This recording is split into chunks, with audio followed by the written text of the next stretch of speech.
Bien-aimés, je vous salue dans le nom précieux de Jésus-Christ. Aujourd'hui, on commence le cours numéro 16. On est toujours dans l'étape principale de la vie chrétienne. Le thème, c'est toujours une vie de prière. Et aujourd'hui, on va entamer la partie numéro 3. Alors, on a vu la semaine dernière pourquoi prier. Aujourd'hui, on va voir les différentes formes de prière. Il y a plusieurs formes de prière. Au moins, il y a une douzaine de manières de prier. Alors, on va voir aujourd'hui la première prière, c'est la prière de louange. Vous savez, quand on s'approche de Dieu, la première chose n'est pas de demander, mais de le remercier, de le louer, d'élever son nom. Parce que c'est ça qui amène la totale relation avec Dieu. Et ça implique d'abord une vie spirituelle vivante, une vie de prière soutenue. Comme on avait entendu avant-hier, tous les jours. Donc la Bible nous révèle qu'il y a une grande diversité de manières de prier, des formes de prière. Il y a une grande diversité que les anciens faisaient. Et ils avaient eu des résultats. Nous allons voir là principalement les différentes sortes, différentes manières de prier dans la Bible, avec donc la première forme de prière, c'est la louange. La louange, c'est quand on loue, on est en train de prier. Parce que la louange, c'est louer l'Éternel avec des paroles et avec des chants. Quand on dit louons l'Éternel, tu peux chanter un chant de louange. Eh ben, tu es en train de prier. C'est pour ça que quand tu chantes comme ça, il faut toujours réaliser ce que tu chantes. Et tu le vis, parce que c'est une prière. À travers ça, même, tu vas voir que ce chant-là va devenir vivant. Même dans tes pensées, même, il y a des mots qui vont sortir. C'est ça, la première chose. Donc, la louange, c'est une attitude que je dois prendre quand je me mets en prière. C'est une attitude que je dois prendre pour reconnaître la grandeur du Seigneur. Le louer, c'est l'élever, c'est reconnaître sa grandeur, sa toute-puissance, la majesté de Dieu. C'est ça, louer l'Éternel. C'est élever le Seigneur. C'est faire de Dieu un peu comme son idole. Vous savez, quand on était jeune, chez les musiciens, chez les chanteurs, moi j'étais idole d'un tel, j'étais fan d'un tel. La louange, c'est devenir comme idole. Tu prends Dieu, mais c'est ton idole. Tu es fan de Jésus, tu es idole de Dieu, et c'est tout. Donc, bien aimé, la louange commence tout culte. Ton culte chrétien que tu fais tous les jours, il doit commencer par la louange. Pas par demander, non, par louer le Seigneur. Parce que Dieu aime la louange. Il aime ça. Et la louange, c'est ouvrir son cœur à Dieu d'abord. Quand je commence à prier, qu'est-ce que je fais? J'ouvre mon cœur au Seigneur. Psaume 24, 7 à 9, la Bible dit: porte, élevez vos linteaux, élevez-vous, porte éternelle, que le roi de gloire fasse son entrée. Qui est ce roi de gloire? L'Éternel fort et puissant, l'Éternel puissant dans les combats. Porte, élevez vos linteaux, élevez-les, porte éternelle, que le roi de gloire fasse son entrée.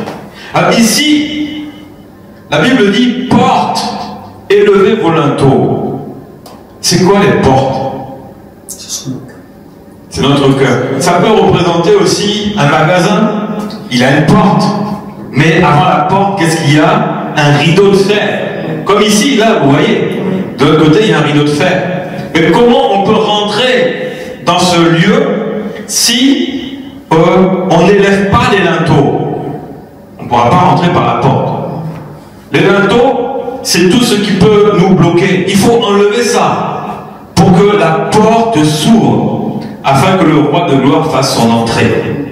Quand tu commences à louer le Seigneur, tu vas passer d'un moment très physique à un moment spirituel. Donc il faut que maintenant, là, tu enlèves tout ce qui peut bloquer ta relation avec le Seigneur.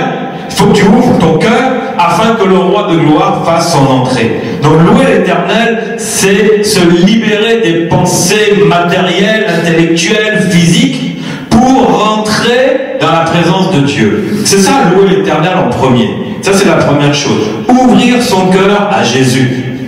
J'ouvre mon cœur, j'ouvre mes portes, que les linteaux se lèvent afin que le roi de gloire fasse son entrée. Ça, c'est la première chose. Ensuite, une fois qu'on est rentré, on rentre où? Dans sa présence.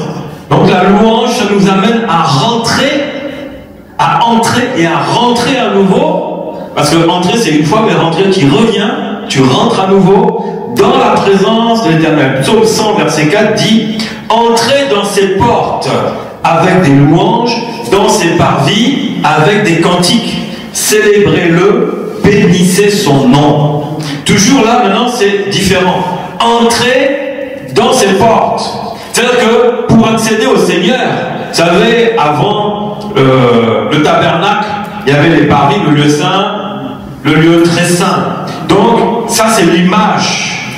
Pour accéder dans la présence de Dieu, il fallait passer des étapes. C'est pour ça qu'il dit: entrez dans ses portes avec des louanges, dans ses parvis avec des cantiques. C'est-à-dire que tu ne peux pas t'approcher de Dieu si tu n'es pas entré dans la louange. Avec, là, on parle de chant. Tu peux parler et tu peux chanter. Généralement, quand on commence, on commence à parler. On sort des paroles, ensuite maintenant on va voir que les chants viennent, les cantiques, les louanges viennent. C'est ce qui permet de préparer, bien aimé, ta relation avec le Seigneur. Le temps de prière va dépendre de ça. Si tu as bien disposé ton cœur, si tu rentres, si tu t'approches de Dieu, la Bible, Dieu va s'approcher de toi. Donc là tu prépares ce temps de prière. Cette vie de prière est conditionnée par ça. C'est très important. Si tu la bacs, après tu vas sentir un peu la lourdeur. Mais il faut te débarrasser de cela. Ça, vous voyez, le dimanche, le culte, comment c'est un culte de quoi? Voilà. C'est un culte d'adoration. Et quel est le plan de ce culte? On commence par quoi? Par la parole. Mais on rentre dans quoi après? Dans la louange. Et ensuite, dans l'adoration. Voyez, il y a un processus. Tu rentres dans la parole, mais vite, tu vas rentrer dans la louange. Parce que ce n'est pas un culte de parole comme ça, où on va demander, etc. Non, c'est un culte d'adoration. Donc le but, c'est de rentrer dans la présence de Dieu. Alors, c'est donc entrer dans sa présence.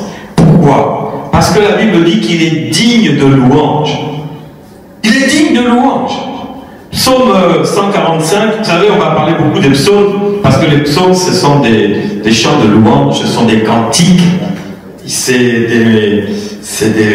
des chants d'adoration, d'élévation. Donc les psaumes vont venir beaucoup, pour l'instant on n'est que dans les psaumes. La Bible dit: chaque jour je te bénirai et je te célébrerai, je célébrerai ton nom à toujours et à perpétuité. L'Éternel est grand et il est très digne de louange. Et sa grandeur est insondable, que chaque génération célèbre tes œuvres et publie tes hauts faits. Je dirai ta splendeur glorieuse, ta majesté, je chanterai tes merveilles. Voilà un peu ici, là, le psaume nous montre comment, on avait entendu, fais de l'Éternel tes délices, ici il a dit, je chanterai tes merveilles. Louer, c'est vraiment chanter les merveilles pour le Seigneur. Quel mot tu peux trouver? Il n'y en a pas. Il n'y en a pas de suffisamment fort pour le glorifier. Donc on parle ici de merveille, on parle de bénirai. Je te bénirai. Mais est-ce que tu as besoin d'être béni? Non. Tu n'as pas besoin d'être béni. Qui a besoin d'être béni? C'est toi-même. Mais c'est pas lui. Mais la manière de le louer comme lui te bénit, qui ah Seigneur, je te bénis, c'est-à-dire tu es bon, tu es merveilleux, tu es béni. Vous voyez, ça c'est une manière de louange. Mais tu ne peux pas bénir celui qui te bénit, c'est pas possible. Mais c'est une manière de s'approcher de lui. Vous voyez, à toujours et à perpétuité. Parce que la louange, bien aimé, c'est pas que pour un temps maintenant. La Bible dit c'est pour toujours. Donc bien aimé, prépare-toi à ce que tu vivras plus tard. Parce que plus tard, qu'est-ce que tu vas faire?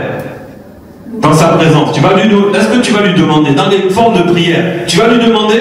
Non. Est-ce que tu vas intercéder? Non. Pour qui tu vas intercéder? Il n'y a personne là-haut à intercéder, et en bas tu ne peux pas intercéder. Ce qui est fait, c'est fini. Il y a une séparation. Tu ne peux pas intercéder. Tu vas faire des prières de supplication? Mais non, tu es avec le Seigneur. Qu'est-ce que tu vas faire? Tu vas rentrer dans un endroit immense où il y aura du monde, tu vas l'adorer jusqu'à, tu ne vois même pas le temps passer. Tu sors, tu le loues, tu l'adores. Non, mais c'est une vie extraordinaire. Parce que quand l'onction de louange, même dans ce lieu, tombe et nous amène dans une onction d'adoration, bien aimé, là tu es au paradis. Et tu ne vois plus le temps passer. Tu es dans la joie. C'est ce que tu vas vivre tout le temps après. Infiniment. La Bible dit à toujours et à perpétuité. Donc la louange là, c'est déjà important. C'est ça que c'est là que tu es en train de te préparer pour ton futur. Aussi, la louange c'est pour tous ceux qui connaissent le Seigneur. Ceux qui ne connaissent pas le Seigneur, ils ne peuvent pas le louer. Mais si toi tu connais le Seigneur, tu as obligation de louer le Seigneur chaque jour, chaque matin, à tout moment. Lorsque le mécanisme de la prière dans ton culte du matin personnel a démarré, tu vas louer le Seigneur d'une manière ou d'une autre. Tu vas le chanter, comment? Tu peux le siffler, tu peux le mettre dans ton travail, n'importe où tu peux louer le Seigneur. N'importe où. Toujours le psaume 150. Tout ce qui respire loue l'Éternel, louez l'Éternel. C'est pour ça que tu le connais, il te donne le souffle de vie. Pourquoi? Pour que tu le loues. Pour le louer. Ensuite, le psaume 48 dit « L'Éternel est grand, il est l'objet de toutes les louanges. » De toutes tes louanges. Le Seigneur est grand avec toi, il est grand dans ta vie, il fait des grandes choses. Et il doit être l'objet de tes louanges. Seigneur, je te loue pour ce que tu as fait. Je te dis merci pour tout ce que tu fais. Tu es bon, tu es grand. Et aussi, on le loue parce que la Bible dit que toute la créature loue l'Éternel. Toute la création, plutôt. Toute la création. Psaume Ésaïe 44, 23. Cieux, réjouissez-vous. Là, on parle du ciel. Ciel, il se réjouit. Car l'Éternel a agi. Profondeur de la terre, retentissez d'allégresse. Montagne, éclatez en cris de joie. Vous aussi fourrez avec tous vos arbres, car l'Éternel a racheté Jacob, il a manifesté sa gloire en Israël. Donc, vous voyez ici, la Bible dit que toute la création de l'Éternel doit louer, se réjouir, être dans l'allégresse, éclater des cris de joie. Le Seigneur demande à ce que même les arbres, les montagnes, tous les vallées, les océans, vraiment se réjouissent. Dieu les a créés. Mais plus que tout ça, il t'a créé toi. Donc s'il demande à une montagne d'éclater un cri de joie, pourquoi toi tu ne le ferais pas? Est-ce que dans la journée tu as éclaté des cris de joie aujourd'hui? Tu étais dans la joie, tu as éclaté même. Regarde, il est 21h. Est-ce que depuis l'heure où tu t'es réveillé le matin, est-ce que tu étais vraiment dans l'allégresse pour éclater des cris de joie? Le Seigneur te demande, parce que tu es sa création, que tu éclates de cris de joie. Le Seigneur aime ça. Il aime ça. Parce que c'est un moment de joie. Louer l'Éternel, c'est un moment de joie. Tu ne peux pas louer l'Éternel en étant triste et on demande au Saint-Esprit. Le psaume 32 dit cela, juste, vous qui êtes justes, réjouissez-vous en l'Éternel et soyez dans l'allégresse. Poussez des cris de joie, vous tous qui êtes droits de cœur. Poussez des cris de joie. Qu'est-ce qu'on fait le dimanche dans la louange? On pousse des cris de joie. Mais du lundi au samedi, bien aimé, tu dois aussi pousser des cris de joie. Amen. Quelle que soit la situation, mais par la foi, pousse des cris de joie, même s'il y a un problème. Non, pousse des cris de joie. Parce que c'est un moment spécial.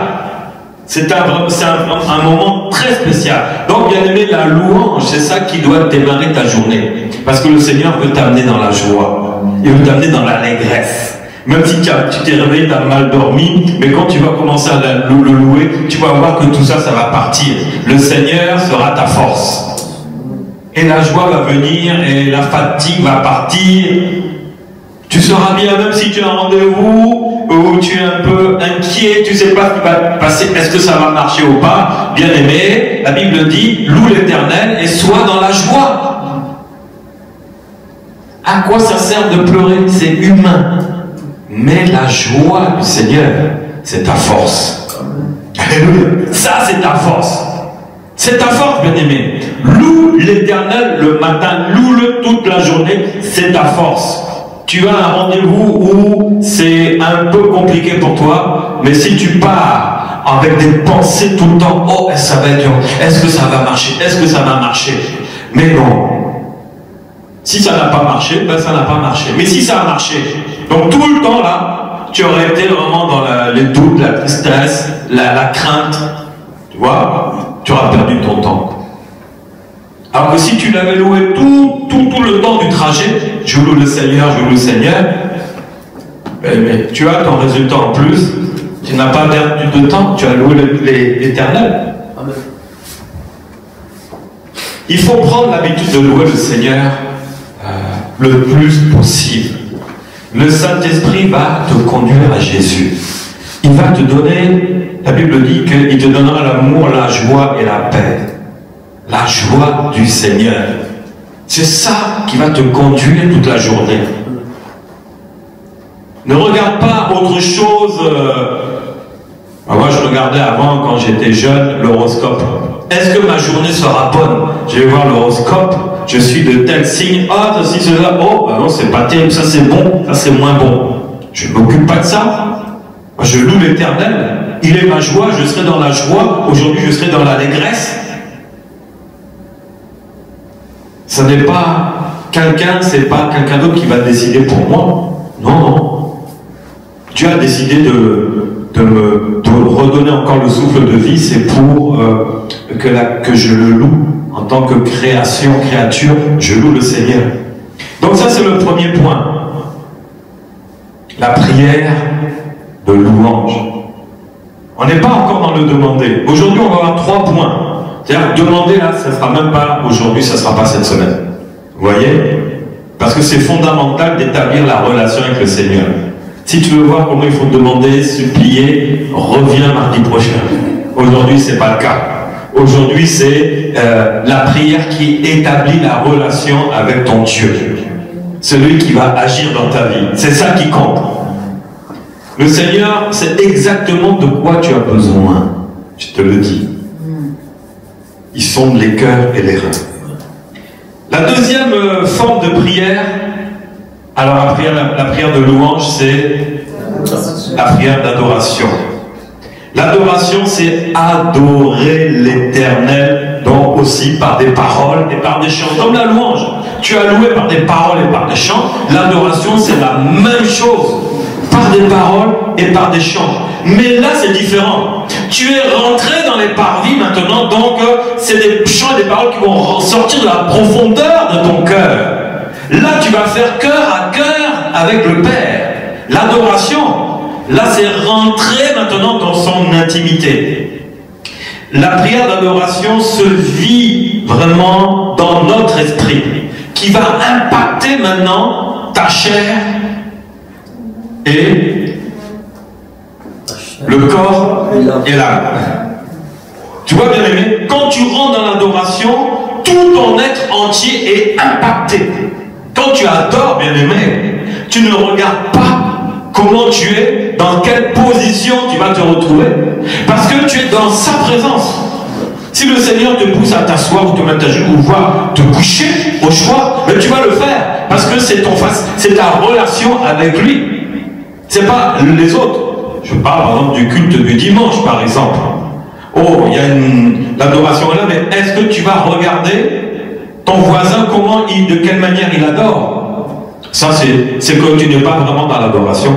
Parce que ton cœur n'est pas totalement ouvert, totalement libéré pour avoir cette relation, pour que l'onction d'adoration descende dans ton cœur.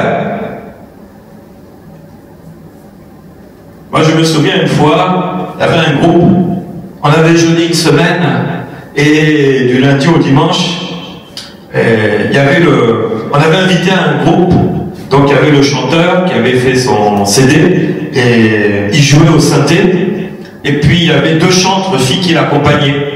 On était en plein jeûne, c'était le dernier jour, et c'était le dimanche où on terminait le jeûne. Donc il est venu, c'est lui qui s'occupait de la louange et de l'adoration. Un chant de louange a mené tout de suite un chant d'adoration. Là, l'église était par terre. Onction d'adoration était tombée parce qu'on avait jeûné une semaine, pris une semaine pour voir la gloire de Dieu. Deuxième chant, le chanteur chrétien, il dit, je n'avais jamais vu ça. Les chantres qui étaient là, elles ne voyaient plus, elles étaient en larmes comme ça, elles ne pouvaient même plus chanter. Il n'y a pas une personne dans la salle qui pouvait rester debout. C'était impossible. C'était devenu une cacophonie. Pourquoi? Parce que chacun, là, a eu son rendez-vous avec Jésus. Et là, bien aimé, là, on ne s'occupait pas, non. Là, c'était vraiment la pagaille, sauf qui peut. Même lui, il n'arrivait même plus à jouer. L'onction d'adoration était tombée ce jour-là. Le culte était carrément désorganisé. Vous savez, Dieu est un Dieu d'ordre. C'est vrai, pas de désordre. C'est-à-dire qu'il va mettre un programme en place. Mais dans ce programme-là, c'est là qu'il va faire ce qu'il veut. Et c'est pour des invités, ça peut paraître un désordre, mais pour Dieu, c'est pas un désordre. Chacun est dans une relation profonde avec le Seigneur. Alors là, c'est toi, tes émotions, tes sentiments avec Dieu. Hein? Si tu as envie de rigoler, tu vas rigoler. Si tu as envie de crier, tu cries. Tu as envie de pleurer, tu pleures. Tu veux te rouler, tu veux te coucher. Mais bien aimé, j'avais vu de toutes choses. À la fin du culte, il est venu nous voir et dit, mais qu'est-ce qui s'est passé ici? J'ai jamais vu ça. Il savait ce qui s'était passé. Mais il était tellement dans l'étonnement qu'à ce niveau-là, une telle onction d'adoration était tombée au deuxième chant. Vous savez, hein, le dimanche, là, la louange, là, on rame pour avancer. On fait nos efforts personnels, on rame, comme si on était, l'église est devenue une galère, les bateaux. Et tous ceux qui chantent, c'est des galériens. On chante, mais qu'est-ce que c'est lourd, qu'est-ce que c'est dur pour avancer sur cette mer, pourtant elle est calme, mais on a du mal à avancer, le bateau là, il est lourd. Et l'adoration, c'est pareil, c'est lourd. Donc tu vas chanter un chant jusqu'à 5 chants en louange, c'est lourd. Après adoration, un chant jusqu'à 5 chants, c'est lourd. Tout le culte sera lourd. Pourquoi? Parce que chacun doit se préparer à ce culte.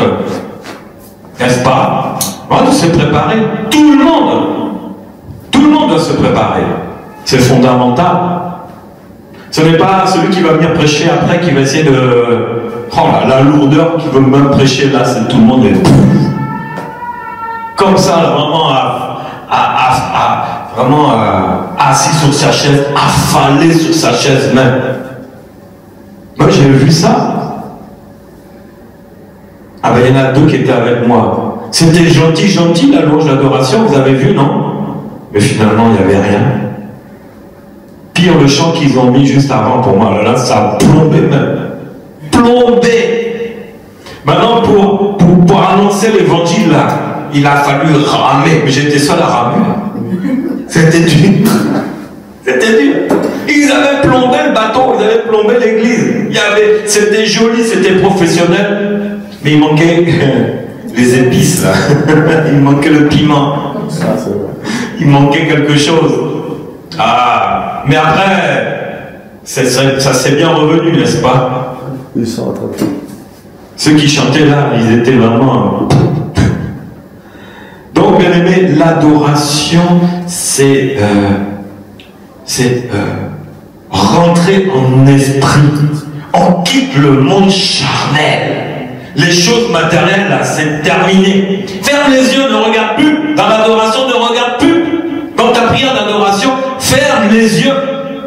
Ne regarde pas ni à droite ni à gauche ta maison ou l'église ou quoi que ce soit. Ferme les yeux, c'est un moment d'intimité profonde avec l'Éternel. Le corps et l'âme sont sous le contrôle total de notre esprit. Et même, du coup, c'est tout cela qui rentre en communion avec le Seigneur. Même, je dirais que ton corps va rentrer en communion, ton âme va rentrer en communion, parce que ton esprit est déjà en communion. Donc maintenant, tu vas voir que tout l'être entier sera en communion totale avec le Seigneur. C'est ça l'adoration. Après avoir élevé le nom du Seigneur, j'accède dans son intimité. Après avoir loué le Seigneur, j'accède dans l'intimité du Seigneur. C'est bon. Vous voyez une image. Quand tu rends visite à quelqu'un que tu connais, il t'ouvre sa porte. Il ne va pas te laisser dans le couloir. Il va t'amener où automatiquement? Au salon. Automatiquement au salon. Ça, c'est comme nous avec le Seigneur. Quand tu commences à louer le Seigneur, il t'ouvre sa porte. Les portes sont élevées, les linteaux sont élevés, les portes sont ouvertes, on rentre au salon. Mais est-ce que c'est l'intimité de Dieu? Le salon, c'est un endroit où on reçoit du monde. Mais elle est où l'intimité de Dieu dans un appartement? Dans la chambre. Dans la chambre. La Bible nous parlait des chambres hautes. Mais là, c'est la chambre. Dans la chambre, bien aimé, c'est là que maintenant tu vas rentrer dans la chambre. Donc là, c'est un endroit particulier. La chambre, c'est l'intimité. C'est pas tout le monde qui rentre. Quand tu es dans l'adoration, bien aimé, tu es rentré dans l'intimité du Seigneur. C'est comme tu rentres dans la chambre. C'est pas tout le monde qui va pouvoir rentrer. C'est un peu comme un lieu secret. La chambre de l'Éternel, c'est le lieu très saint. Tu es avec lui. C'est le lieu très saint. Adorer Dieu, c'est rentrer dans le lieu très saint. Tu as les parvis, c'est la louange. L'adoration, tu rentres dans le lieu très saint, dans l'intimité de Dieu. C'est cette prière, ce moment qui va t'amener à faire que un avec le Seigneur. Et quand tu fais que un avec le Seigneur, je t'assure, tu n'as même plus besoin de demander. Ta maladie, c'est rien. Tes problèmes, c'est rien. Tout ce que tu demandes depuis, c'est rien. Parce que quand tu es dans la présence du Seigneur, bien aimé, le Seigneur va agir. Il va agir profondément. Alors, la Bible nous dit que il y a des vrais adorateurs. Jean 4, 23. Parce que pour adorer le Seigneur, la Bible dit que Dieu cherche des adorateurs. Mais l'heure vient, elle est déjà venue, où les vrais adorateurs adoreront le Père en esprit et en vérité. Car ce sont là les adorateurs que le Père demande. Dieu est esprit, il faut que ceux qui l'adorent, l'adorent en esprit et en vérité. Vous voyez, adorer, c'est d'abord adorer comment? Et c'est quoi en esprit? C'est ce qui est le contraire des choses matérielles. En esprit, c'est s'élever, c'est être dans un monde totalement spirituel. C'est pour ça qu'il faut fermer les yeux. Tu ne regardes plus le monde matériel, mais tu fixes maintenant tes pensées à Dieu. Là, tu rentres dans le domaine d'esprit et la vérité. Donc, Dieu cherche des vrais adorateurs. Pourquoi il dit des vrais? C'est parce qu'il y a les faux. C'est quoi un faux adorateur? C'est un adorateur. C'est vrai? Il y a deux mots. Il est adorateur, mais il est faux. Pourquoi? Parce que ça fait exactement. Il a les yeux ouverts, il regarde à droite et à gauche, il adore avec la bouche, avec son intelligence, mais pas avec son cœur. Il n'a pas fixé vraiment ses pensées sur le Seigneur. Voilà le problème, c'est pour ça que Dieu dit, je cherche des vrais adorateurs. Quand l'équipe chante là, quand il est dans l'adoration, même s'il est sur le podium, vaut mieux qu'il ferme les yeux. Tu n'as pas besoin de regarder devant, parce que s'il y a quelque chose qui se passe, tu vas faire quoi? Toi, tu es là. Donc ça ne sert à rien que tu les ouvres comme ça et tu vas adorer le Seigneur. Non, là, tu n'es pas dans le domaine du vrai adorateur. Parce Parce que tu n'es pas différent que celui qui est en bas. Chacun adore, chacun maintenant entame sa relation intime avec le Seigneur. Donc là où tu n'es pas un professionnel pour qu'on te voie. Ouais, parce que les professionnels, j'en vois, ils chantent bien, ils sont bien habillés, tout, musique est belle, mais c'est mort. Parce que c'est des faux adorateurs.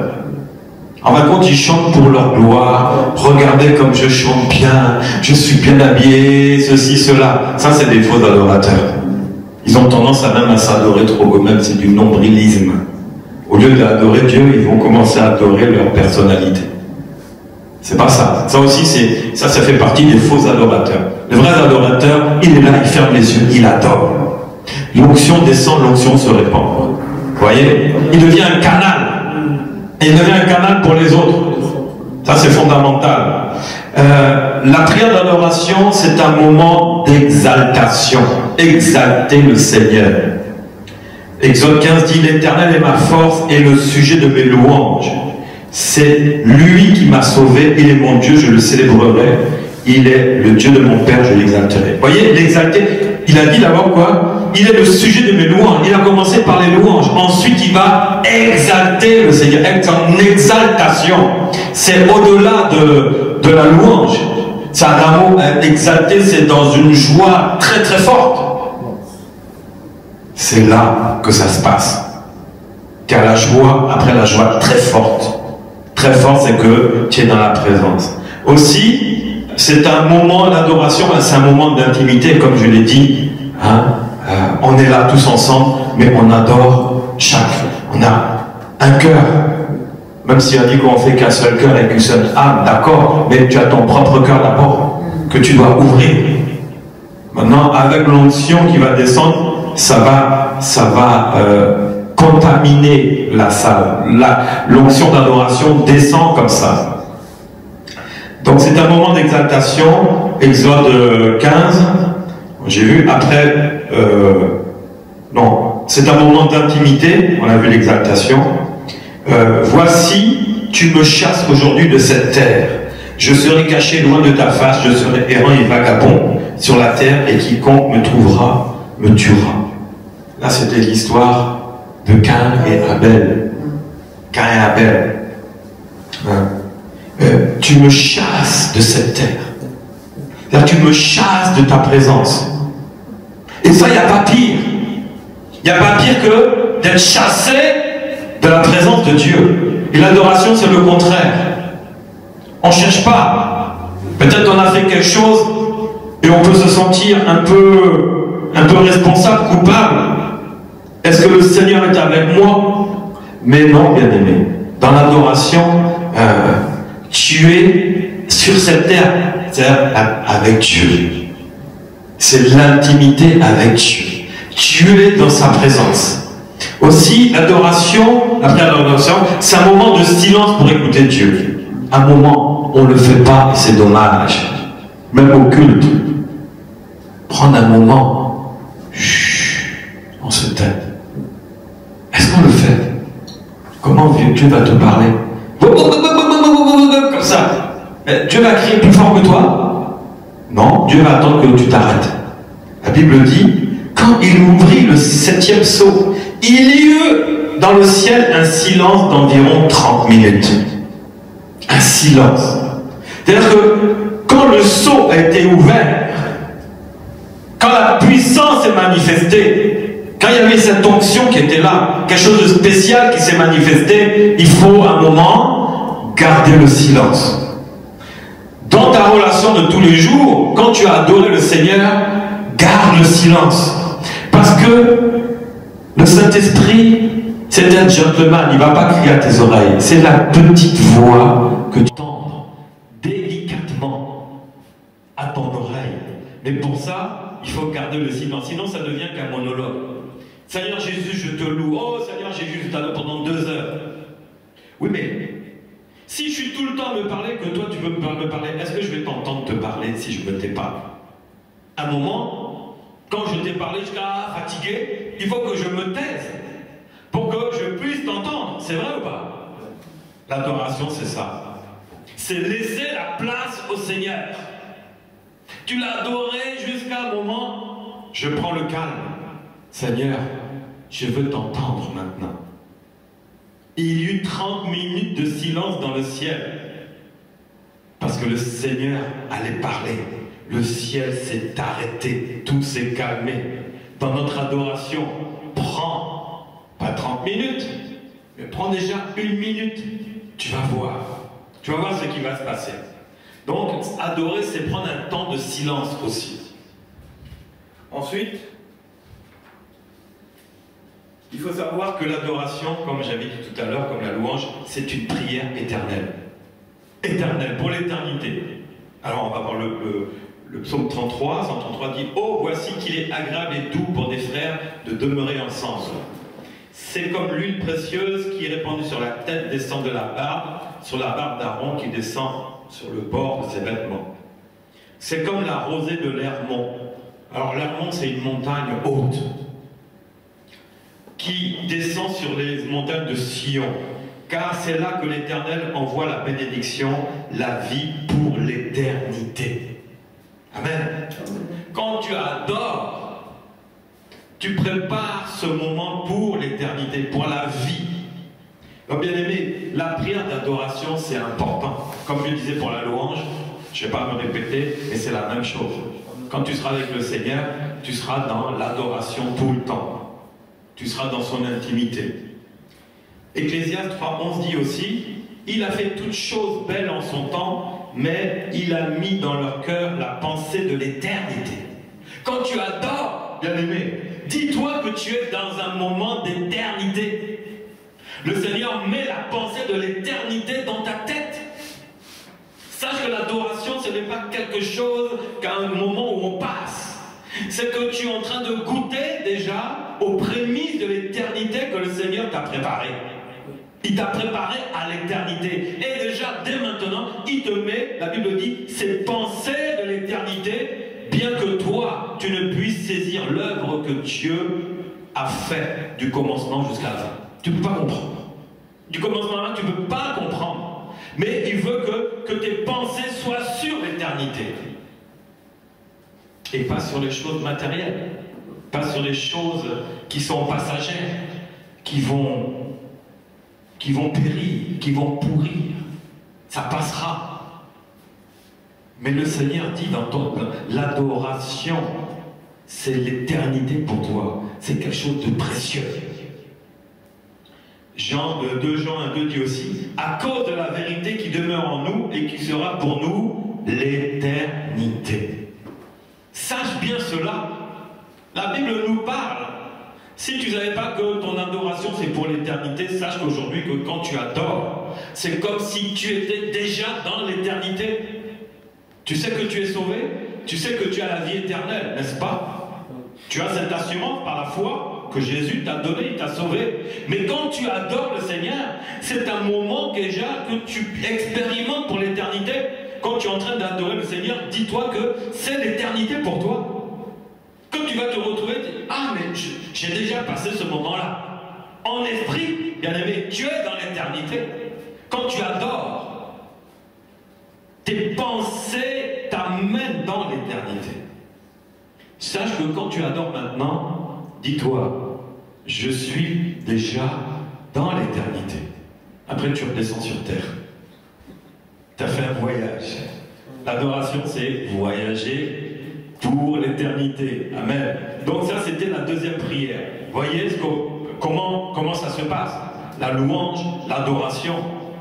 Je vous raconte rien de nouveau, mais peut-être des nouvelles manières de les vivre. Et ça, c'est fondamental. Pour avoir une vraie vie de prière, il faut avoir une vraie louange, il faut avoir une vraie adoration. Donc, il faut que tu sois un vrai loueur et un vrai adorateur.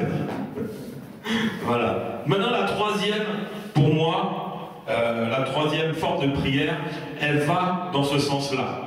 C'est la prière par l'esprit. Parce qu'il a dit, il cherche des adorateurs qui l'adoreront en esprit et en vérité. Donc, pour moi, la troisième prière qui s'attache à ces deux prières-là, c'est la prière par l'esprit.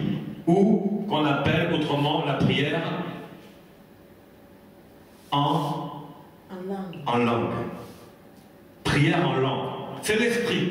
Parce que les adorateurs, ils adorent en esprit et en vérité. Donc la prière en langue, elle se fait aussi d'esprit humain à l'esprit de Dieu, d'esprit à esprit. Pour moi, c'est la continuité. Quand tu adores Dieu, tu vas commencer maintenant à prier en langue. Tu vas voir que ça va devenir naturel. Parce que c'est ton esprit qui a tellement pris le contrôle que maintenant l'esprit va se mettre à prier en langue.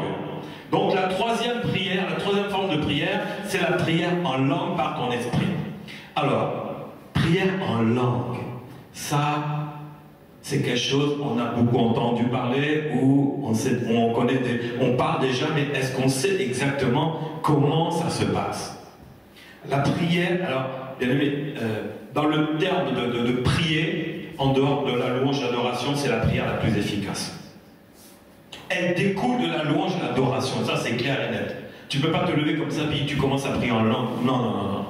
Non, c'est la conséquence d'une relation intime que tu viens de passer avec le Seigneur. C'est le Saint-Esprit, tu es avec le Saint-Esprit, et lui va t'amener dans la prière de ton esprit. Prière en langue. Donc c'est la prière la plus efficace, pourquoi? Parce que c'est un don que le Saint-Esprit t'a donné. C'est un don spirituel que Dieu te donne, bien-aimé. C'est un don. Alors, et ce don-là, il casse tes limites naturelles. Il va au-delà. Moi, j'appelle ça aussi la prière turbo. T'as déjà entendu les chefs mécaniciens turbo. Et où, quand les turbo dans une voiture, là, ça décoiffe. Hein? Et bien, la prière en langue, là, ça décoiffe. Il y a la puissance. T'appuies là, boum, là, c'est puissance maximale. Et donc, ça casse tout. Ça casse toutes les limites. Quand tu enclenches le turbo sur ta voiture, les compteurs, là, ils vont s'affoler, les radars, là, ils vont... Là, tu n'es plus à 130, tu es à 250, tu as doublé de vitesse, tu as un excès de vitesse. La prière en langue, c'est un excès de vitesse. C'est la même chose. C'est puissant. Ça casse toutes les limites naturelles. Tout ce qui est là, non, on n'est plus dans ce domaine-là. On n'est plus dans le domaine du naturel. On est dans le domaine du surnaturel. La prière en langue t'amène dans le surnaturel. Tu quittes le naturel pour entrer dans le surnaturel. C'est pour ça que quand je vous disais, je prie tous les jours 2 heures. À votre avis, c'est en quoi que je prie? Dans le surnaturel. En langue. 2 heures en langue. Surnaturel. Je veux vite quitter, je veux casser ce monde naturel, ces pensées naturelles, charnelles, pour rentrer dans le monde spirituel. Je veux mettre le turbo, je n'ai pas le temps. 2 heures de prière en langue, c'est pas long. Je préfère aller à fond, en excès de vitesse pendant ces 2 heures-là, parce que je vais casser tout ce qu'il peut y avoir là. C'est le don. Dieu nous a donné ce don-là. Et un don, c'est une puissance. C'est une puissance pour toi, bien-aimé. Et le Seigneur t'a donné ça. Donc, le parler en langue, c'est une prière de mon esprit à l'esprit de Dieu. C'est-à-dire que on est connecté esprit à esprit. Dieu est esprit. Et il nous a créé en premier esprit. Esprit. Il nous a créé esprit. Je suis quoi? Un esprit. Tu sais qui tu es, tu te souviens? Je suis un esprit qui a une âme et qui vit. Voilà. Donc qui tu es? Je suis un esprit. Et la prière en langue, c'est la prière justement de mon esprit à l'esprit de Dieu. C'est ça. Elle permet de prier selon la volonté de Dieu. Alors que la prière en intelligence, c'est selon mes idées, les pensées, les besoins, etc. Mais la prière en langue, elle n'est plus là dans ma volonté, c'est la volonté de Dieu. C'est-à-dire, je ne sais pas ce que je dis. Je ne connais pas l'objet de cette parole. Je ne connais pas les conséquences de cette prière-là. Je ne sais pas ce que je dis. Mais tout d'abord, moi je vais faire aussi une distinction. Parce qu'il y a 3 formes de prière en langue. Il y a la prière en langue, il y a le parler en langue, et il y a le don des langues. On va faire une petite parenthèse pour savoir bien exactement ce que je fais, à quoi ça sert, et à quoi ça ne sert pas. Ça c'est important. Alors tout d'abord, il faut faire une distinction, donc prière en langue, parler en langue, et le don des langues. Ils sont tous donnés quand le Saint-Esprit entre dans ta vie. Ça c'est clair et net. C'est le Saint-Esprit qui t'amène ces dons. Le don du parler en langue, le don de la prière en langue et le don des langues. Le Saint-Esprit agit quand tu ouvres ton cœur, il rentre dans ta vie et il te remplit. Il faut être rempli du Saint-Esprit pour ça. Pour le parler en langue, tu dois être rempli du Saint-Esprit. Oui ou non? Ben, c'est un don. C'est un don. La Bible dit que les dons et l'appel sont irrévocables. Que le Saint-Esprit soit là ou pas, il t'a donné. Oh, dans mon église là, je parle en langue et j'interprète. Est-ce que le Saint-Esprit est là pour autant? Oui ou non? Ah, question, piège. Est-ce que le Saint-Esprit est là? Oui, il est là. Il t'a donné le don. Tu as le don. Tu peux faire avec ou sans lui. Tu as donné le don. Tu vois? Tu t'as donné le don. Pour ça, il y a des églises qui parlent et qui ont le parler, l'interprétation. Hein? Oui, le Saint-Esprit est là. Mais il vous a donné le don. Est-ce qu'il est réellement là? Question. Pas touché. Quand on a reçu un don, eh bien on s'en sert. Mais le mieux, c'est que le donateur soit là. Oui, dans mon église, oh là là, on parle en langue, on interprète. Mais tu vois, l'église est morte. Mais c'est quoi le problème? Ah, le Saint-Esprit est là. Ah bon? Qui t'a dit qu'il était là? Ah ben parce que moi, je parle en langue et puis j'interprète. Mais il t'a donné un don. Et la Bible dit que Dieu ne reprend pas ses dons. Il ne reprend pas. Tu peux continuer sans lui. Tu comprends mieux maintenant? Est-ce que ça serait efficace? Ah oui, un don, si tu t'en sers, c'est efficace. Est-ce que c'est maintenant super efficace? Ça reste à voir. Et ça, c'est un problème. On a reçu le don, mais il faut chercher celui qui a donné le don. S'assurer qu'il est toujours là. C'est important. Et ça, malheureusement, j'ai vu ça dans des assemblées. J'ai pas senti la présence du Saint-Esprit, mais j'ai vu ce don se manifester. Il y a comme un problème. Moi, je veux voir celui qui donne les dons, plus celui qui utilise le don. Je préfère voir le créateur de ce don-là. C'est ça qui m'intéresse. Tes paroles en langue, là, tout ça, là, ça me fait rien. Ça m'impressionne pas. Mais si je vois que le Saint-Esprit est là, c'est ça qui va m'impressionner. C'est pas ton don que tu as reçu, que tu utilises sans le propriétaire, sans celui qui t'a fourni le don. Non. Ah, je veux voir les deux. Je veux voir ton don en langue avec le Saint-Esprit là, bien implanté dans l'église. C'est ça. Moi, je vais compter, oh, il y a 50 personnes dans l'église. Tant que j'ai pas vu le Saint-Esprit, il n'y a personne pour moi. Parce que c'est lui que je dois voir en premier. C'est pas le nombre de personnes qui va compter. C'est pas les dons qui vont compter. C'est le propriétaire de ces dons qui compte. C'est ça qui compte, bien aimé. C'est ça la relation avec le Seigneur. C'est ça qui est important. Donc, ces dons-là, ils sont donnés quand le Saint-Esprit vient dans notre vie et nous remplit de sa présence. Et on les a reçus. Alors, le parler en langue, d'abord, première chose. Le parler en langue, il peut être interprété. Il peut être interprété pour révéler une prophétie, une parole quoi, de Dieu, une prière, une louange, et il est utilisé pour l'assemblée. Quelqu'un parle en langue, une autre personne va maintenant interpréter. Il a reçu une bonne interprétation et il s'avère que ça concerne l'assemblée. C'est ça le parler en langue. Et la prière en langue, c'est autre chose. Elle est personnelle. Tu pries en langue, c'est-à-dire que tu, avec Dieu, tu t'édifies toi-même. Tandis que le parler en langue, c'est pour édifier l'église ou quelqu'un dans l'église. Vous voyez, c'est pas pareil. Donc, le parler en langue, c'est une chose. Ensuite, il y a quoi? Le don des langues. Alors, le don des langues, c'est ce qu'on a vu dans Acte 2, par exemple. Dans Acte 2, ils furent tous remplis du Saint-Esprit et se mirent à parler en d'autres langues, selon que l'Esprit Saint leur donnait de s'exprimer. Alors, c'est un parler miraculeux dans une langue étrangère. une vraie langue humaine et que l'on ne connaît pas.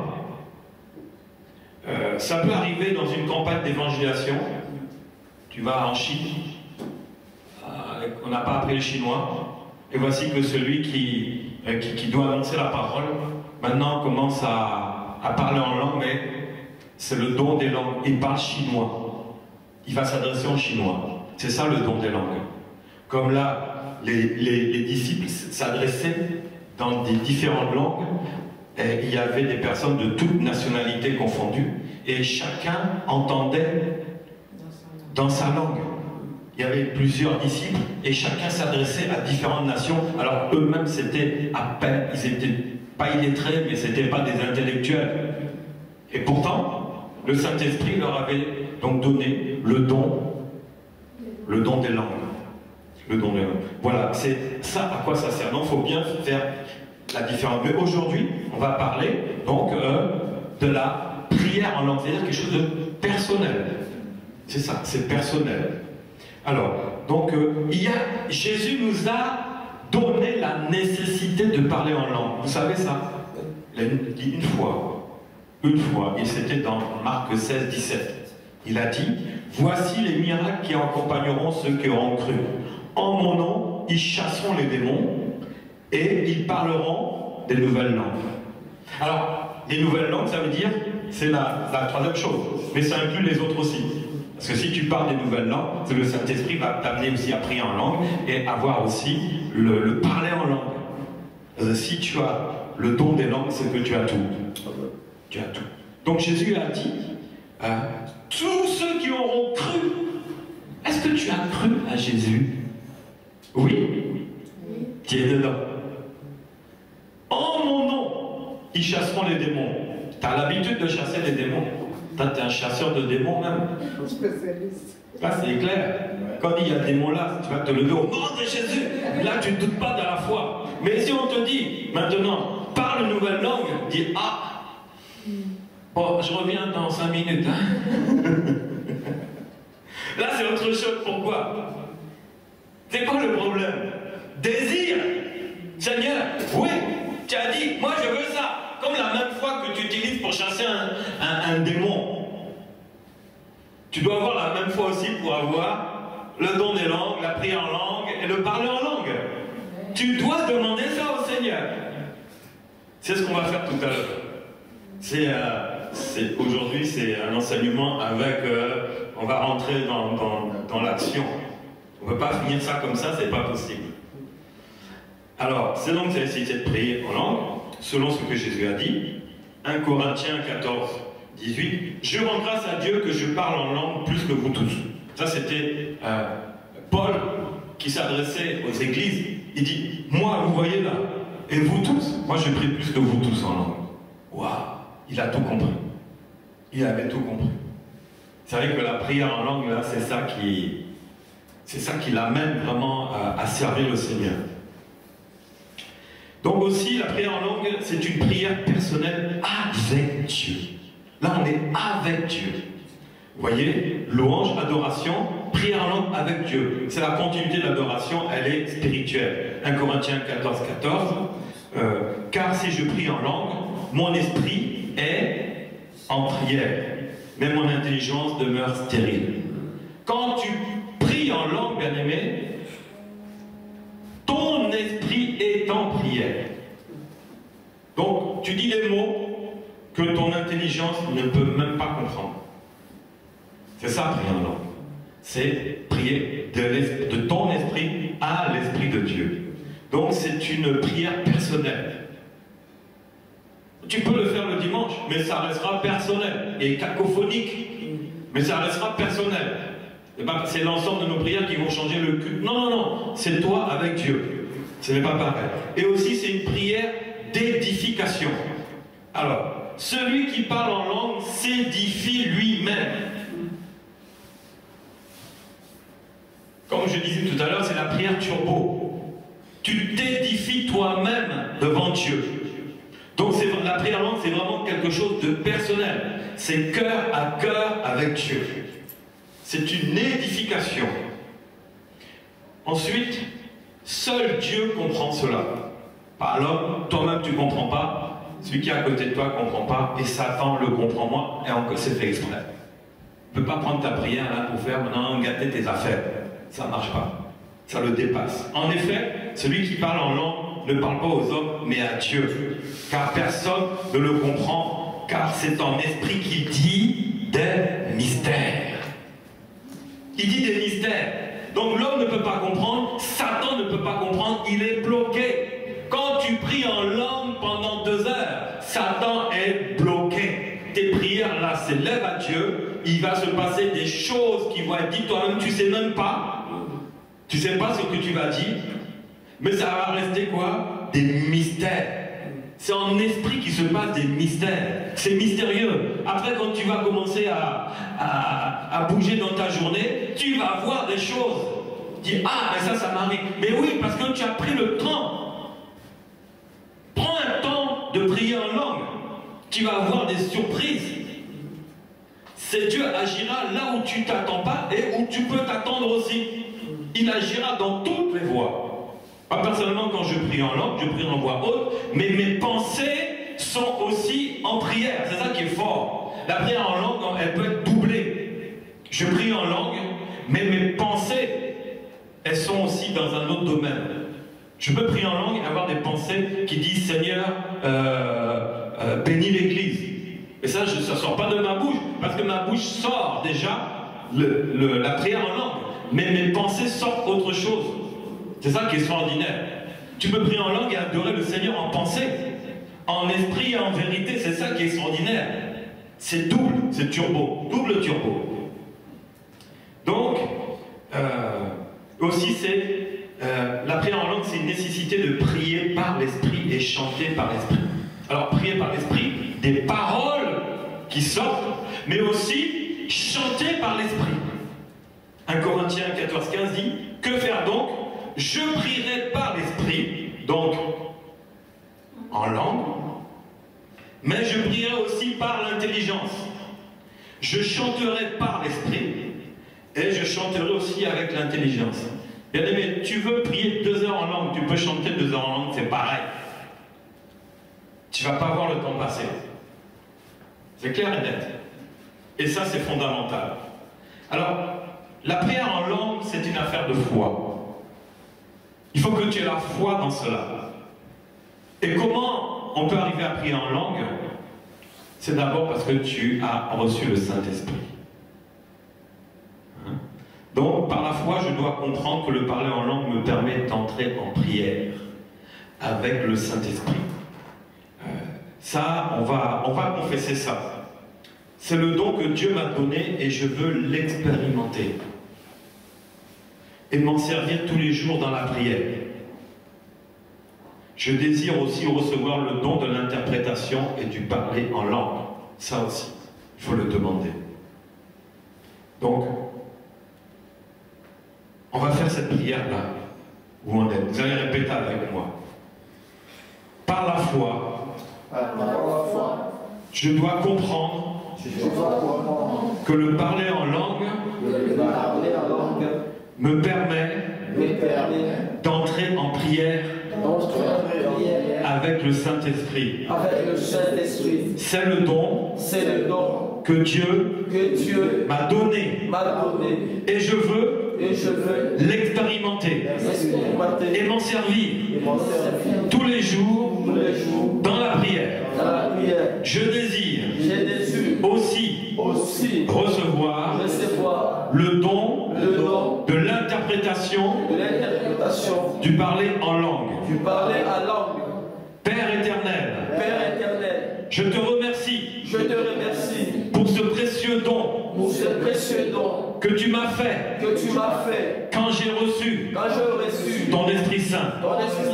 Je désire de tout mon cœur utiliser ce don dans ma vie spirituelle, à la maison et dans mon assemblée. Je désire marcher et vivre par toi, Saint-Esprit, tous les jours de ma vie, au nom de Jésus-Christ. Amen. Amen. Voilà, bien aimé. C'est important de faire cette prière. Parce que je ne sais pas si tu pries en langue ou pas. Si tu pries en langue, gloire à Dieu. Si tu ne pries pas en langue, on va voir ça après. D'accord? Alors avant d'en arriver là, le cours est terminé. Est-ce que vous avez des questions à poser sur les 3 premières formes de prière qu'on a vues? La louange, l'adoration et la prière en langue. Oui. Parce que quelle est la bonne attitude de prendre pour adorer l'Éternel? De fermer les yeux d'abord. Fermer les yeux. C'est quitter les choses naturelles, matérielles, et fixer maintenant ses pensées sur les choses de la Bible. Tu peux avoir dit, ah, Seigneur, quand tu as ouvert la mer et tu as laissé passer ton peuple et que tu as refermé la mer sur l'armée de Pharaon, tu vois, tu peux fixer tes pensées, tu vas adorer le Seigneur. Seigneur, qu'est-ce que tu es grand. Tu peux fixer là-dessus, sur ce qu'a fait Jésus, sur ce qu'a fait Dieu, tu vois. Ça c'est bien parce que vraiment tes pensées sont fixées là-bas et pas sur le poulet qui est en train de cuire avec l'odeur qui rentre dans tes narines ou la musique de ton voisin qui a mis la sono trop forte. Bref, tu n'es pas... Donc, il faut quitter les choses matérielles, c'est fermer les yeux, bouge tes oreilles même si tu veux, mets des choses dans tes oreilles. Bref, rentre dans ta chambre. L'adoration, c'est l'intimité. Rentre dans un endroit où personne ne va te déranger. Hein? C'est là que l'adoration, vraiment ton adoration, aura touché le cœur de Dieu. Voilà. Donc le plus important, c'est de se mettre à part. Juste, c'est ce que j'ai vu moi, pasteur. J'avais une semaine que j'ai passé ici à 6 heures pour démarrer la journée avec l'Éternel. Et parfois à seul, quand je suis dans l'adoration, au moment où je chante, il y a enfin, c'est comme si je chante avec 2 personnes à côté de moi. Qu'est-ce que cela veut dire? Alors que je ne le vois pas, mais je sens c'est comme s'il chante avec. Dans la présence de Dieu, il y a la manifestation de Dieu et de tout ce qui est céleste. Tu peux voir un ange dans l'adoration. Tu peux entendre la voix de Dieu. Tu peux voir aussi des anges. Parce que tu es dans sa présence. Donc dans la présence de Dieu, tout peut se passer. Tu peux sentir, tu peux voir, tu peux entendre. Moi, je voulais poser une question par rapport à ceux qui sont devant. Par exemple, si c'est toi qui modères et que tu conduis l'adoration, si il arrive que pendant l'adoration, tu es vraiment en esprit avec le Seigneur, quelque part, ça veut dire que tu n'accompagnes plus le peuple de Dieu, tu es vraiment dans l'adoration avec Dieu, et ce que tu dois faire maintenant, tu ne le fais pas. Est-ce que quelque part...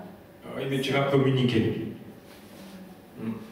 L'adoration amène l'onction, et l'onction, elle n'est pas pour soi, elle est pour être communiquée. Et tu verras que ce que toi tu es, maintenant, ça va se répandre. Le modérateur, il doit se maîtriser lui-même, c'est-à-dire qu'il ne faut pas qu'il tombe par terre, qu'il se mette à rouler devant tout le monde, il faut qu'il maîtrise de soi et que cette onction maintenant puisse se répandre. Tu deviens un canal pour l'assemblée. Parce que dimanche, je me souviens bien que pendant l'adoration, moi j'étais partie quoi. J'étais partie, mais après je suis revenue parce que je me suis dit, quand on m'a demandé de chanter, parce que je pose la question parce que je ne sais pas vraiment quelle attitude avoir quand ça m'arrive quand je suis devant le micro. T'occupe pas des autres. T'occupe pas des autres. Le plus important, c'est que tu touches Dieu et que Dieu te touche. T'occupe pas des autres. Ça, c'est la religion. Le plus important, c'est qu'on puisse toucher le Seigneur. Si tu étais dans une condition où ça s'est passé, reste dans cette condition-là. C'est fondamental.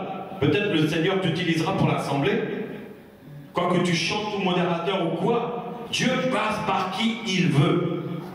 Donc continue. Alors là, ne bloque pas. Quand tu bloques là, tu as bloqué même peut-être Dieu voulait passer par toi pour répandre une onction sur toute l'assemblée. Donc la prochaine fois, ne remonte pas dans les choses naturelles, mais continue dans les choses surnaturelles. Hein, le naturel, on le connaît, c'est pas ça qui règle nos affaires. On a besoin de vivre le surnaturel. Oui? Papa, quand bon, je peux poser d'abord une question et une sous-question. Dans notre prière matinale, on peut démarrer directement le parler en langue ou il faut procéder directement? Il faut louer le Seigneur, il faut l'adorer. Ouais. Ça c'est les 1, 2, 2. Quand on est plein dedans, des fois vous êtes vraiment dedans et vous sentez que non, il faut que vous puissiez arrêter pour soit vous préparer pour partir au travail. Là, tu arrêtes, tu vas au travail, mais tu te diras, je me lèverai plus tôt demain pour passer plus de temps avec lui. Voilà la solution. Donc on revient. Dieu est un Dieu d'ordre, pas de désordre. Il ne va pas mettre le désordre dans ta journée, tu vas arriver en retard au travail, tu vas te faire vraiment réprimander par ton patron. Il ne veut pas ça. Il va te dire, tu t'es levé à 6 heures, tu as vu, tu m'as consacré que 20 minutes, et voilà. Ça, c'est pour te montrer que lève-toi un peu plus tôt. Tu passeras vraiment plus de temps avec lui. C'est comme ça qu'il fera. Il veut qu'on lui donne du temps le matin. Ça, c'est fondamental. C'est nous qui n'avons pas le temps. On veut dormir plus. Mais tu sais que dans sa présence, c'est la meilleure préparation de ton corps. Quand tu sors de sa présence, ton corps, il est en forme. Il est revigoré, plein d'énergie, plein de santé, mieux que le quart d'heure de sommeil que tu as voulu garder. Ah, c'est ça. Le Seigneur en premier, bien-aimé, va faire des choses différentes dans ta vie. Il sera ta force. Donc tout ça, c'était pour te dire, lève-toi un peu plus tôt. Non, bien sûr, je sais bien programmé, mais tu t'es dit, bon, à 5h30, je suis debout. Je prends mes 30-25 minutes, mais bon, je mets souvent l'autre réveil pour que je ne dépasse pas. Ouais. Donc je suis en prière, mais je mets comme 6h05. Donc plus tard 6h05, qu'est-ce que je te dise? Dieu veut que tu passes plus de temps avec lui. Il a prévu quelque chose avec toi, et pour lui 30 minutes ou 20 minutes, c'est pas assez. Peut-être pour d'autres c'est suffisant. Mais Dieu a prévu de faire quelque chose avec toi. Donc il attend un rendez-vous plus consistant. C'est tout. Qu'est-ce que tu veux que je te dise? Il veut que tu passes plus de temps le matin avec lui, il te le montre. C'est pourquoi? Parce qu'il veut se servir de toi. Il veut te préparer. Il veut que tu prennes l'habitude d'avoir du temps dans sa présence. Pourquoi? Lui le sait. Toi tu le sauras un jour. Tu vas le découvrir. Voilà. C'est comme ça. Quand on sert Dieu, il faut lui consacrer plus de temps. Sinon, c'est comme tout le monde. Peut-être que tu n'es pas comme tout le monde. Dieu a décidé de faire quelque chose avec toi. C'est pour ça qu'il te montre, il te teste et il veut que tu prolonges un peu. Fasses les prolongations. C'est ça, hein? C'est rien d'autre. C'est rien d'autre que ça. Une autre question? Oui. Pasteur, j'ai tout fait. J'ai utilisé toutes les armes. Mais je n'arrive pas à tuer ce type-là. C'est-à-dire, je peux commencer la louange, l'adoration, je fais ma prière.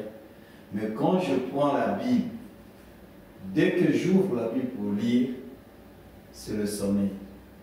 Quelle que soit l'heure. La journée, midi ou quoi, dès que j'ouvre la Bible, c'est le sommet. Que dois-je faire? Tu viens me voir après. Merci. Là, c'est autre chose.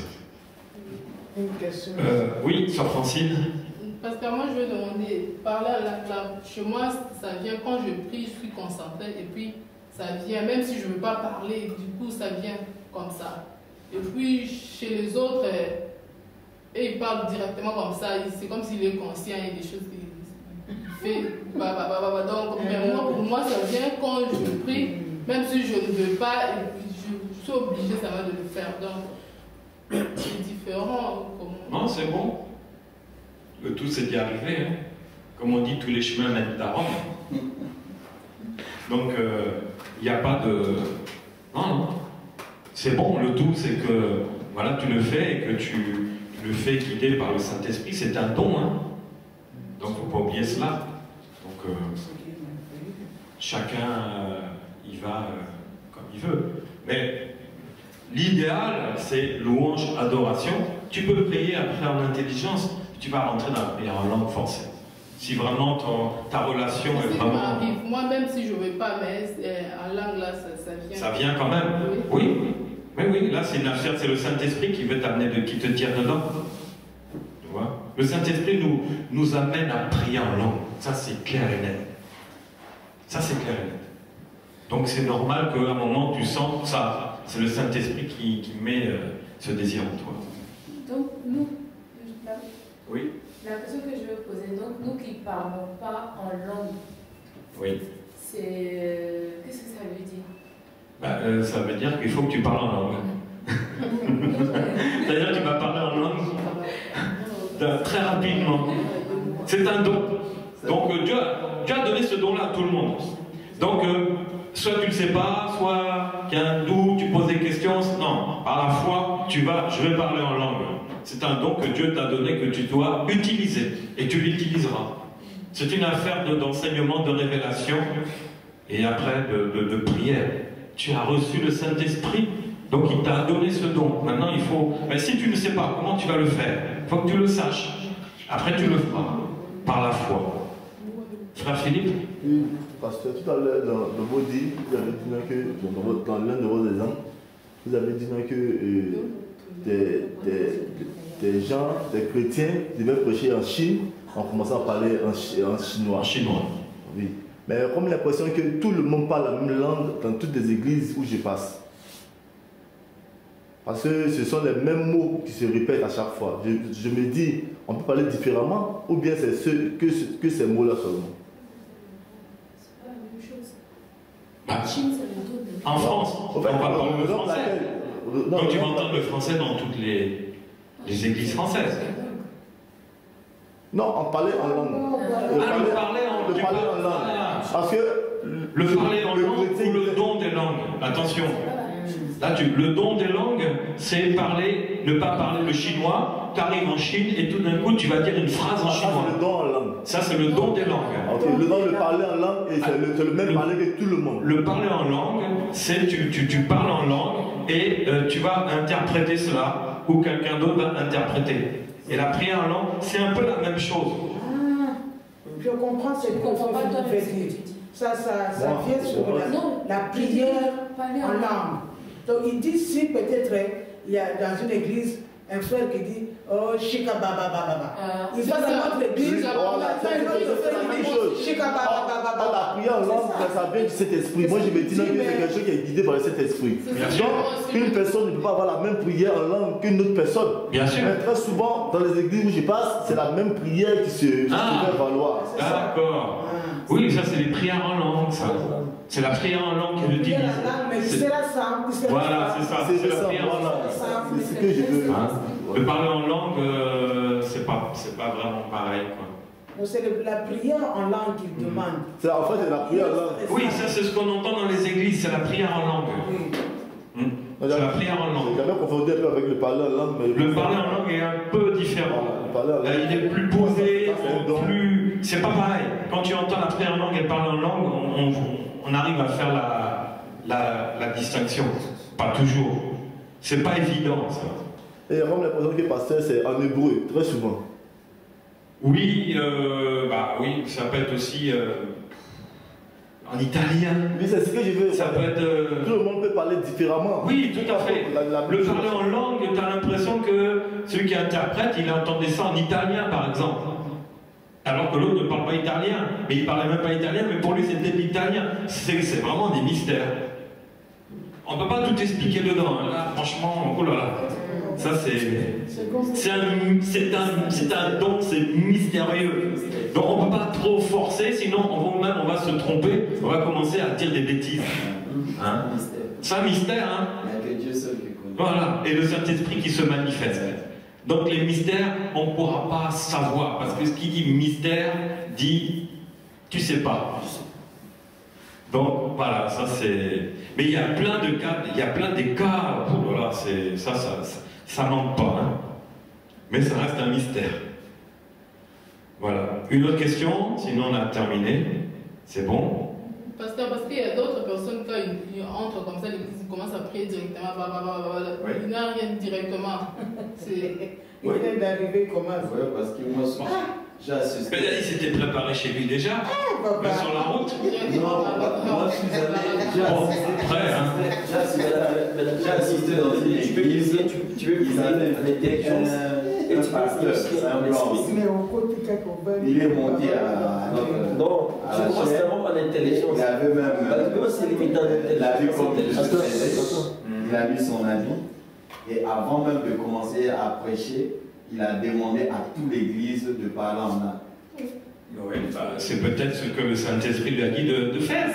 Mais moi, comme je n'ai jamais parlé en langue. Ah bah dans ce cas-là, tu attends que ça passe jusqu'à ce que aussi tu le feras un jour. Non mais ça, bien mais là, ça. Je l'ai trouvé suspect, papa. Mais. Je l'ai trouvé suspect. Vous avez dit non. Une chose, quand on ne sait pas, c'est bizarre. Voilà. Toujours. S'il ne fait pas ce que je fais et que moi je ne le fais pas, c'est bizarre. Donc ça peut être suspect. Mais non, pas forcément. Ça peut l'être ou pas. On ne sait pas. Mais il vaut mieux ne pas juger. Parce que si c'était vrai et toi tu as suspecté, ne juge pas. Laisse faire. Laisse faire. Non, parce qu'en fait, c'est pas pour juger. On ne sait pas. C'est pas pour juger. Peut-être dans une dimension.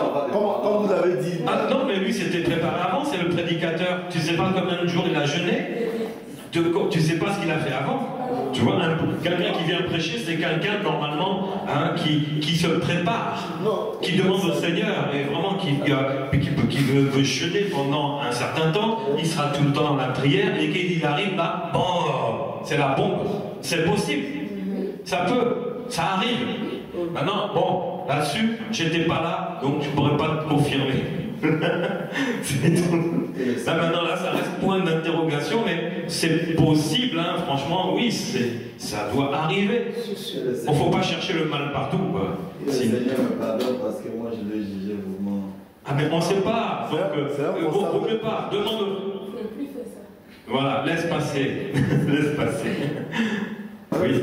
Au fait, moi maintenant qu'il n'a pas jugé, au fait, il s'est posé des questions. Il s'est posé des questions. Voilà. C'est tout. Parce que ça lui semble un peu bizarre. Il s'est posé des questions. Il n'a pas jugé, il n'a pas critiqué peut-être. Mais moi, je veux dire qu'avec ce que vous nous avez dit, la réponse est dedans, quoi. Il faut être disposé avec l'Esprit Saint pour recevoir le parler en langue. Ouais. Si tu es disposé, bon, c'est le remède que moi je vais appliquer dès aujourd'hui. Si je suis disposé vis-à-vis de l'Esprit Saint, que je commence à parler en langue, c'est qu'il m'a exaucé. Ou bien il m'a mis ce don de prier en langue là en moi, c'est tout. Tout d'un coup, il monte comme ça et puis il demande à l'église. La prière en langue, c'est un don. Le parler en langue, c'est un don. Le don des langues, c'est un don. Ils sont donnés quand le Saint-Esprit vient dans ta vie. C'est pas si tu es disposé ou quoi, de bonne humeur. Non. Quand tu reçois Jésus dans ta vie, le Saint-Esprit, le Saint-Esprit rentre dans ta vie, tu reçois le don. Mais tu ne l'as pas encore forcément expérimenté. C'est tout. Mais il faut savoir que tu vas l'expérimenter, tu le vivras et tu le feras. Parce qu'il vient avec ce don-là. Tu vois? Donc c'est ça. Hein, frère Philippe? Oui. C'est ça. Le parler en langue est la conséquence que tu fais que maintenant le Saint-Esprit est rentré dans ta vie. Il est rentré dans ta vie. Il est rentré avec ce don-là. Et d'autres, hein. On n'a pas reçu qu'un don. Les dons sont irrévocables. Donc il n'y a pas que ce don-là. Mais c'est le premier don. À part la vie éternelle, évidemment, être sauvé. Ça, c'est pas un don. C'est vraiment le plan de Dieu. Mais le don que tu utilises tous les jours, c'est donné par le Saint-Esprit qui est rentré dans ta vie. Et tu as ce don-là. Maintenant, il faut le découvrir. Il faut maintenant, par la foi, il faut maintenant le faire vivre et l'utiliser. Voilà. C'est ça. C'est le Saint-Esprit rentré dans ta vie. Tu as reçu le don de prier en langue. Voilà. Tu l'as déjà. Et le fait que très souvent, quand nos prières sont éphémères, et que pendant les louanges, tu commences à prier sans t'en rendre compte, tu dépasses même les limites de ce que tu priais avant, quand tu n'étais pas dans la louange. On peut appeler ça comme un don aussi. Ben là, tu quittes le monde naturel pour entrer dans le surnaturel. Voilà. Là, tu rentres dans une autre dimension. La relation avec le Seigneur. C'est ça. C'est là, tu rentres dans la présence de Dieu. C'est ça. C'est quitter la prière classique et puis tu ne coupes pas, t'es parti. Ouais. C'est ça. Une autre question? Sinon on a terminé. Voilà. Donc on a terminé. Merci Seigneur, nous te rendons toute la gloire. Que ton nom soit béni et que ton nom soit glorifié.